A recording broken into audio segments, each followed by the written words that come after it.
ditanyain juga sama Ustaz Syam.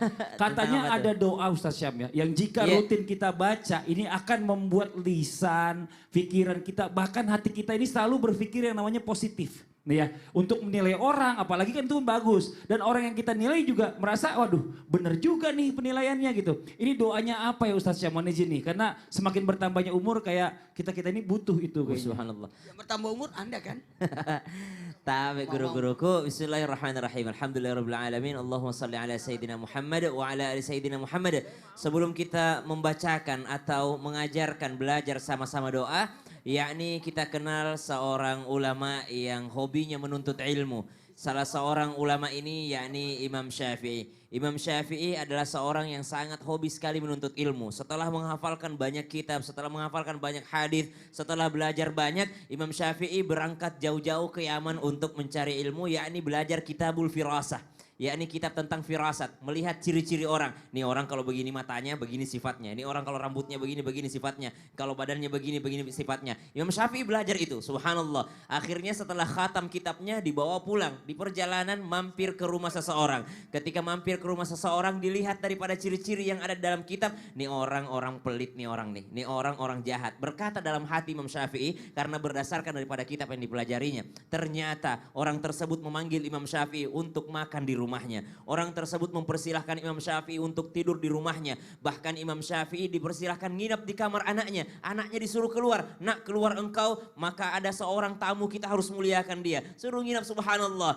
Hari terakhir Imam Syafi'i di situ, Imam Syafi'i keluar daripada rumah tersebut hendak membakar kitabnya. Dikarenakan apa? Semua apa yang dikatakan kitab dan guruku ini semuanya salah. Ternyata apa yang kunilai daripada orang ini adalah semuanya salah. Dia adalah orang baik sedangkan ciri-cirinya dalam kitabku mengatakan dia adalah orang yang pelit, orang yang jahat. Subhanallah, baru saja dia mengatakan penilaianku salah. Lalu Imam Syafi'i pamit kepada tuan rumah. Kata tuan rumah, jangan pergi dulu, silahkan dibayar. Subhanallah, ternyata Imam Syafi'i tidak diberikan secara gratis namun disuruh membayar untuk menginap di sana dan makan di sana. Ternyata benar apa kata firasatnya. Maka kita tidak boleh juga menyalahkan firasat orang lain atau firasat daripada para ulama. Maka subhanallah, doa agar hati kita ini senantiasa bersih, serta hati kita ini senantiasa terjaga, yang diamalkan oleh baginda Nabi SAW dalam riwayat. Ba'da naqul, bismillahirrahmanirrahim, Allahumma arinal haqqa haqqa warzuqna ittiba'ah. Ya Allah, tunjukkanlah kalau ini baik, yakni baik, maka izinkan aku, tuntun aku untuk mengikutinya. Wa arinal batila batila warzuqna jatinaba. Kalau ini buruk ya Allah, tunjukkan ini buruk dan bantu aku untuk menghindarinya. Karena kadangkala kita udah tahu ini buruk tapi susah untuk menghindar. Kadangkala kita tahu ini baik tapi susah kita untuk mengikutinya. Banyak orang yang tahu surga tapi malas ke sana. Banyak orang yang takut neraka tapi enggan untuk menghindarinya. Yang kedua, doa daripada baginda Nabi SAW, Allahumma ahyini miskina. Ya Allah, hidupkan aku dalam keadaan miskin. Wa amitni miskina, dan matikan aku dalam keadaan miskin. Wahsyurni fi zumratil masakin, dan kumpulkan aku di hari kiamat bersama orang-orang miskin. Banyak yang salah paham dengan doa ini, mengatakan, waduh saya nggak berani baca doa itu Ustaz. Masa diminta untuk miskin?